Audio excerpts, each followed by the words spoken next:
30 cents for your mom's condolence money. That'll be enough, right? I got work tomorrow, so handle the funeral by yourself. My mother passed away, and the day before the funeral, my husband dropped that bomb. What's wrong with this guy?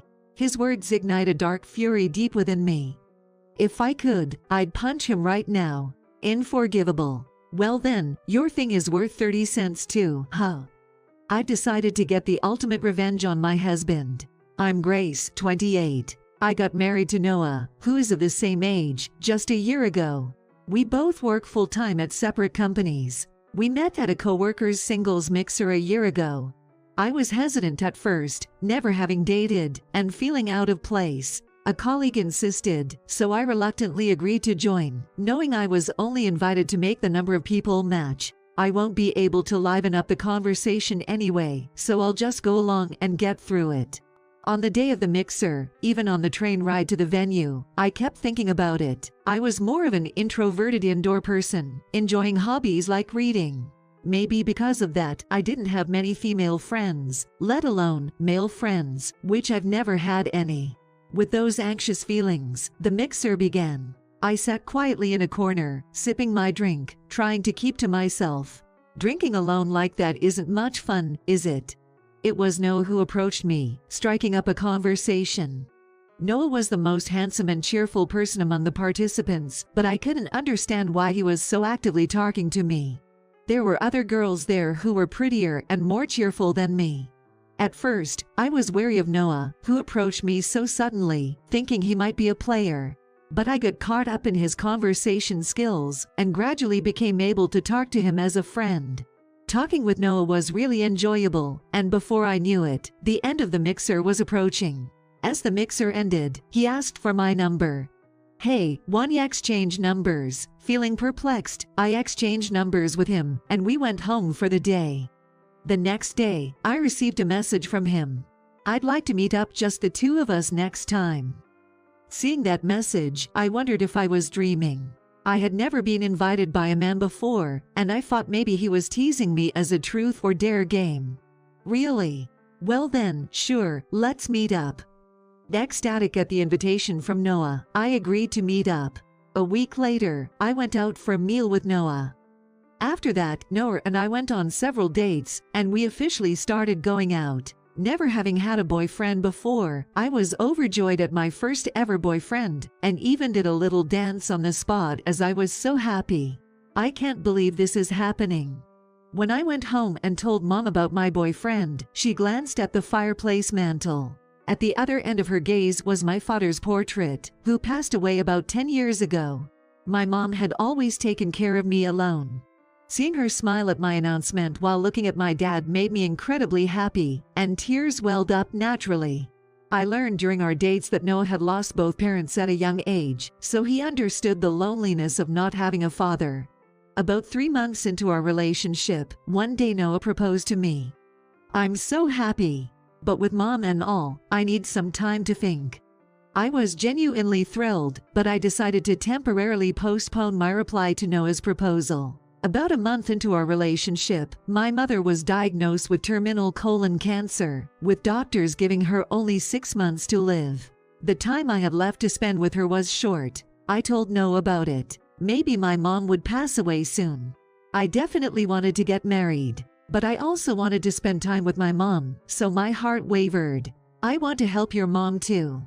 Most of all, I want her to see you in your wedding dress while she's still around. Seeing me troubled, Noah made his intentions clear, and I couldn't help but break down in tears from his overwhelming consideration. Marrying someone who cared so much about me made me truly happy. I'm really happy. Thank you. Yes, let's get married. And so, I married Noah, and our married life began. I firmly believed that a happy life awaited me from now on. However, my happiness didn't last long. Around a month after marriage, my husband's attitude suddenly changed. Despite being so kind when we were dating, he started dumping all the housework on me, saying he was tired from work. Hey, dinner's ready.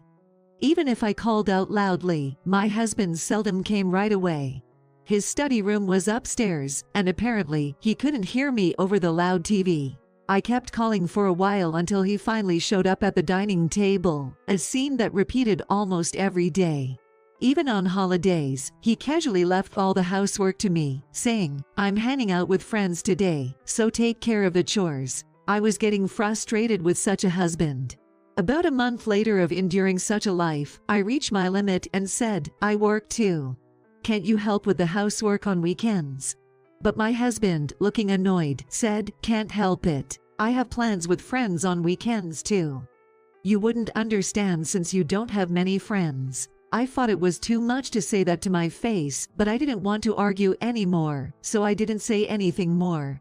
Before I knew it, I tasted blood in my mouth. I had been biting my lips, enduring my husband's remarks for so long that I had cut my lips. I was so outraged by his last words that if I could, I would have just stormed out of the house right then and there. From the next day on, my husband's uncooperative attitude escalated. He started complaining about my housework, saying things like, "This food is terrible. I'd rather have a frozen dinner, and are you really cleaning? It doesn't look clean at all." And eventually, he started spewing insults like, "You should be grateful that a great guy like me married a gloomy person like you." When I asked him why he married me, he said, "Well, with you, I don't have to worry about you cheating on me, right? You do all the housework even when I make random excuses. You were just convenient for me to marry." It was a shocking remark, and I was utterly dismayed. Hearing that statement made me feel like I was falling apart. I desperately wanted to believe that at least what he said about my mom was true. So, I asked him anxiously, "But what you said about my mom, about wanting to help her was true, right?" But his complete denial shattered my hopes, saying, "I don't care about your mom. I said it just so we could get married. That makes me look better, right?" I'm tempted to just punch his face in right here and now until his face was unrecognizable. That feeling surged up within me, but I held back. I even considered getting a divorce, but I couldn't bring myself to broach the subject with my husband. I thought that if I divorced him now after just getting married, I might never get another chance. Then, one day, 3 months later, I received a sudden call from a nurse at the hospital where my mother was admitted. "Grace, your mother's condition has suddenly worsened, and it's critical. Please come right away." My mother had been given a prognosis, so I was somewhat prepared, but when I heard those words, my mind went blank. For about a minute, I was silent, trying to process what the nurse had said. "Got it. I'll be right there." Coming to my senses, I hung up and immediately headed to the hospital. "Mom, at least stay alive until I get there," I pleaded as I entered my mother's hospital room, but she had already passed away. "Why did you have to die before I got here? Mom, wake up. Wake up, please." I knew there would be no response, but I desperately kept calling out to her, unable to believe that my mother was gone. After a while, when I calmed down, I also contacted my husband. "Mom just passed away. Can you come to the hospital?" "No, I'm too busy with work to go." Even though it was his mother-in-law who passed away, my husband didn't bother showing up, saying he had a busy work schedule. The next day, preparations for my mother's funeral began, but my husband was still lazing around at home as usual. It was a Saturday, and he was supposed to have the day off too. I was busy with arrangements with the funeral home and other things related to the funeral, so I thought he could at least help with the housework. Seeing his laziness, I grew irritated and said, "You're a hindrance, so why don't you go out to enjoy yourself like you always do?" I blurted out to him, unable to bottle up my emotions. "If you're going to take it that far, then I guess I'll do so." In response to my statement, my husband smiled and left the house, still grinning. What's with him, going out to have fun at a time like this? What's he thinking? That night, when my husband returned from his outing, I tried to talk to him about the funeral arrangements for the next day. "Hey, about the flow of tomorrow's funeral." "Oh, I won't be attending the funeral tomorrow." Huh. Is he joking? I couldn't understand what he was saying. She's your mother-in-law, you know. It's unthinkable that you wouldn't attend. Can't be helped, can it? I have to leave for a business trip starting tomorrow. If it's about work, I'll call the company for you. I'll ask for bereavement leave. My husband always makes excuses about work. Does he really think those excuses will work? I tried to grab his phone to call the company, but he yelled at me, "Don't act so selfishly." And I couldn't do anything more. I can't attend the funeral, but I'll give a condolence gift. Here. As he said that, he placed 3 dimes on the table. What kind of joke is this at a time like this? Frankly, I don't recall ever being indebted to your mom. That should be sufficient. Yep, this guy is definitely messed up. Anger toward my husband surged up inside me to a degree I hadn't felt before. If he was really being true to his words, I wanted to punch him right then and there. Sure enough, the next day, my husband was nowhere to be seen at the funeral. The funeral itself went smoothly, and we were able to say our last goodbyes to my mom peacefully. With all the funeral proceedings over, 3 days later, I arranged to have lunch with a friend who had attended the funeral. It was a rare opportunity to relax and enjoy lunch with a friend. As we finished our meal and began to think about leaving, my friend hesitantly whispered to me, "By the way, Grace, I think it was right after you married Noah that I saw him walking around town with another woman." My friend mentioned this during lunch with an apologetic tone. Huh. No way, right? Maybe you just made a mistake. I brushed it off at the time, but given my husband's reputation for being flirtatious, maybe it was true. 2 days later, while my husband was taking a bath, I took a peek at his phone. Fortunately, he hadn't locked it. He must have been careless, not expecting me to peek at his phone. I decided to check for myself if my husband was really cheating. The messages clearly indicated that both parties were having an affair, with lines like "I want to see you right away" and "I'd rather be with you than with that plain-looking woman." When I looked in the photo folder next, it seemed they were spending a considerable amount of time together. There were numerous photos of them looking chummy together, almost every week. Just as I thought, he was cheating. Then, when I checked the calendar, there were even plans for trips with the affair partner firmly noted down. Wait a minute, isn't this the day of my mother's funeral? Despite telling me he had to go on a business trip during my mother's funeral, he had actually lied to me and gone on an affair trip. The moment I saw that, I felt so angry that I almost wanted to smash his phone. But I couldn't just destroy the evidence like that, so I calmed down and copied all the photos and messages from my husband's phone to mine.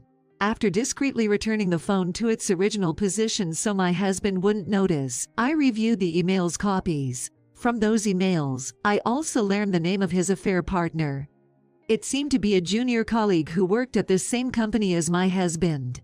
Despite claiming to be busy with work when my mother passed away, he was doing such a thing. I could never forgive him for this. The next day, I immediately made an appointment with a lawyer with the evidence in hand, expressing my desire for divorce and seeking advice. I decided to hire the lawyer to represent me and thoroughly corner my husband, pushing him into hell. That night, my husband said to me, "By the way, our company's president is getting married in a month, so prepare a gift. The president wants to make it grand, so he said to bring your wife along. Keep that day free, okay?" In a month, huh? Got it. I said I would go to the wedding, but there's no way that's happening. I don't have any grudges against the president of my husband's company, but I have absolutely no intention of going. I decided to cancel last minute like what happened last time, and give my husband a hard time. During that month, I decided to take action to get revenge on my husband. To start, I asked my husband about the dress I should wear on the day. Hey, I shouldn't wear anything weird to meet the president, right? I don't have many good dresses, so want to go shopping with me? I suggested, luring my husband out to buy a dress. My husband went all out and bought me a nice dress, especially for the president's wedding. He would never buy me such nice clothes under normal circumstances. This guy is just hopeless, only thinking about himself. I felt a moment of coldness, but then said, "Thanks. I'm looking forward to wearing this to the wedding." I emphasized to my husband how excited I was for the wedding day, so he wouldn't suspect a thing. Next up, the gift I was asked to prepare was already taken care of. I decided on a monetary gift, so I got a fancy envelope made of fine quality paper, but I only put 30 cents inside. He's not going to bother checking the contents anyway. So, a month later, on the eve of my husband's boss's wedding, I put my plan into action. "Sorry, I have work tomorrow, so I can't make it to the wedding." Of course, work was a big fat lie. Why are you bringing this up the day before? Can't you just take the day off for work? And I bought you that nice dress. What are we going to do with it? You said you were looking forward to wearing it." My husband angrily confronted me. From my perspective, he was doing the same thing he did back then. But it can't be helped. When you really have work, you have to prioritize that, right? Just like how you didn't attend my mother's funeral, claiming you had work. My husband seemed irritated by my response, but didn't say anything more. And on the morning of the wedding day, "Here you go, this is the gift." I handed my husband the gift envelope. Yay. All right, I'm off. He still seemed to be in a bad mood since yesterday, but seeing him off to the wedding made me grin uncontrollably. That's because, just like my husband did to my mother, I only put 30 cents in the gift envelope. My husband gave me such a disgusting condolence gift at my mother's funeral, but instead of attending the ceremony, he went on an extramarital trip. And yet, he still asked me to prepare the wedding gift. Then when night came and my husband came home, he saw me and he suddenly angrily yelled at me. "Hey! What kind of joke is this? You've embarrassed me big time. What are you talking about? What's going on?" I played dumb in response to my husband's aggression. After the wedding, on the way home, the boss called and said there was only 30 cents in the envelope. Is this some kind of mistake? I was completely embarrassed. "But you couldn't even give more than 30 cents for my mother's condolence, right? You said it was enough since you didn't owe her anything." I also don't recall ever being indebted to your company's boss, so I thought this amount was sufficient. I repeated the same act my husband did to my mother back then. What kind of talk is that? The boss pays me well, so we can live a life like this. At least I feel grateful to him. I never thought you were such an ungrateful person, lacking any sense of common decency. I can't live with someone who can't even maintain my dignity. I want a divorce. I clearly heard my husband say divorce. Divorce. Fine by me. Great. I'd rather leave you than live with someone who didn't attend his mother-in-law's funeral to go on an affair trip with his colleague. I said to my husband, without holding back. The moment I mentioned cheating, my husband couldn't hide his agitation, and he had shifty eyes. "Hey, cheating? That's ridiculous. I mean, at that time, I really had work." My husband, stumbling over his words, desperately tried to come up with excuses, but he was in for a rude awakening if he thought he could easily get through this. "What? Did you think I wouldn't notice? Then how do you explain this? You two seem really close. And you're even exchanging emails like this."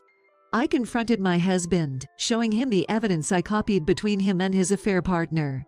The emails contained derogatory remarks about me, like I can't imagine having a kid with that ugly woman. What a pooh kid if it ends up looking like her, and I wish I had more days off. If I say I'm going out with friends on weekends, she won't say anything.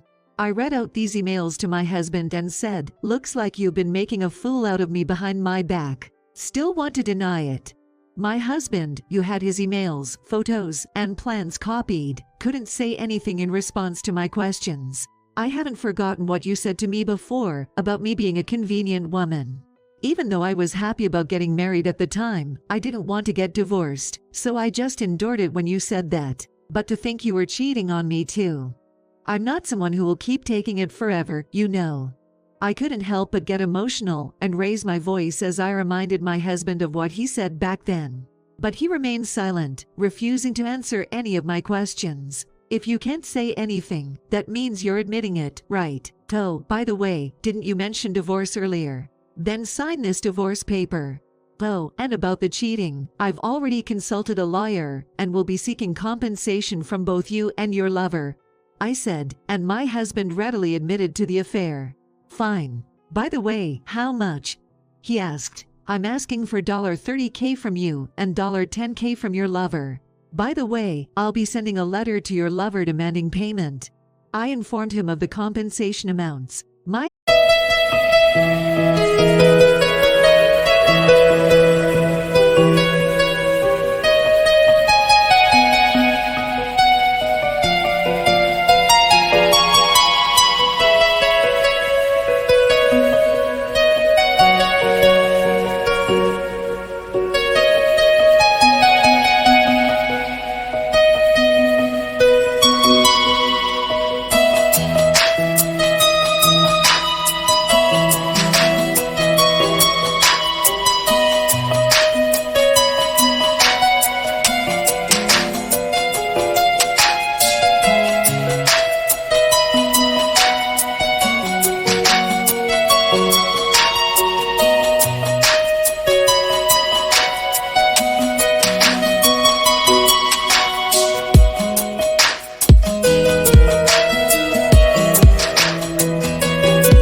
husband was surprised by the large sum of $30K, but ultimately agreed to pay the full amount, although he requested to pay it in installments due to financial constraints. You can pay in installments, but if there are any delays, you would have to pay the remaining balance in full regardless of any situation. I agreed to accept his request, adding that condition. "Okay, it's a deal. I'll definitely pay," he said. The conditions we both presented were accepted, settling the matter for the time being. "Oh, by the way, could you make a call to your mistress? I know her name, workplace, and age, but I don't know her address," I asked. "Well, about that, it's a bit." My husband tried to defend his mistress even at this point. "What are you saying? Just make the call already." I yelled at my husband, who then hastily dialed his mistress's number. "It's me, but there's someone who wants to talk to you." My husband handed me the phone. Although I was about to lose my temper, I remained calm and ruthless as I spoke to my husband's mistress on the phone. "Hello. This is Grace, Noah's wife. I'm sure you've always taken good care of my husband. I have something I need to confirm." As soon as I took over the call from my husband, his mistress must have realized that their affair had been exposed. "I'm really sorry. I knew I was doing something wrong, but I couldn't stop," she said tearfully, apologizing. Well, there's no need to apologize. I'm sure you had a good time, didn't you? More importantly, could you tell me your address? I'd like to send a letter regarding this matter." However, I ignored her apology and firmly informed her that I would still be demanding compensation, and I asked for her address. The next day, I had my lawyer send a letter to the address I obtained regarding the matter at hand. 2 days later, as I was packing my things to leave my husband's house for good, he apologized, saying, "I'm really sorry. I regret everything. It's too late to apologize now. The humiliation I suffered back then will never heal, and I'll never forgive you. I hope you and that girl will live happily ever after," I said sarcastically, leaving the house. I felt tears of frustration flow on the train ride back to my childhood home, but I was also relieved that I could finally say what I wanted to say to my husband, and after crying for a while, I felt a sense of liberation. Although my married life was short, lasting only about 6 months, I was glad I could break up with such a man early on. However, the panicked expression on my husband's face when I confronted him was unforgettable. With those farts in mind, I returned to my now empty childhood home. About a month later, I found peace in my daily life without any snide remarks. But then, I received a call from my ex-husband. "Hello. What's up?" I answered, not expecting anything in particular. "So, since I got caught cheating at work, I got fired and I can't pay this month's compensation." My ex-husband called to ask for more time to pay the compensation. That's not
really my problem, is it? Figure out a way to come up with the money and make sure to deposit it by the deadline. I replied. Even so, I have nowhere else to turn. How pathetic of a man he must be. Even his mistress, when I demanded compensation from her, promptly deposited the full amount. Well, then, why don't you ask your mistress for an advance? It's not that simple. We broke up right after, and now I can't reach her. I burst into laughter upon hearing that. It serves him right for treating his own in-laws poorly, skipping funerals, and going on affair trips. Is that so? Well, serves you right.